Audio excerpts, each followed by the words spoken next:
Compliance databases are a very important component in due diligence. They clearly are the main source, and it's often where KYC due diligence begins.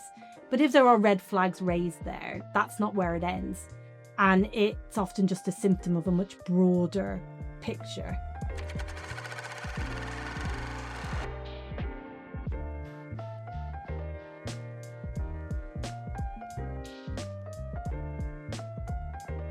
Compliance databases can potentially kill deals.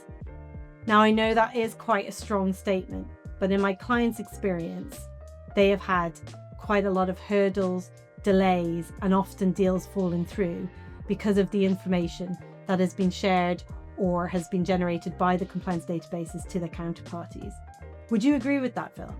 Yeah, well, often financial institutions and banks particularly rely on these to carry out risk assessments, and banks can rely on them to satisfy de-risking quotas. So while not everyone has the profile of Nigel Farage, who famously Coutts debanked after they found his views were at odds with their values, if you are seeking to raise capital, finance, onboarding with a bank, if the information on the database is out of date or inaccurate, then that can be a real barrier to doing business.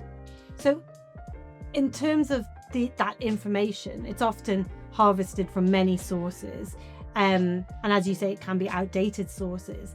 And often clients, there's a misconception that they can't do anything about it. But that's not true, is it? You know, there are things you can do, and there are laws that should be protecting you for, in these sort of circumstances. Absolutely. So there's a misconception that compliance databases are not publishers, but just as with search engines, you have the right to be forgotten, you have data protection rights, which means you can challenge information. There are really two things you can do. One is challenge the information at source. So they're hoovering up information from online. That's not necessarily reputable media. It can be blog posts, it can be smear campaign material. Or you can seek to assert your rights on the databases themselves. So you can have inaccurate, out-of-date information removed, or you can have context and balance added. And there's also the problem of PEP categorization. It's in their commercial interest to have as many people on the database as possible, which has seen, therefore, a broadening of the categorization over the years.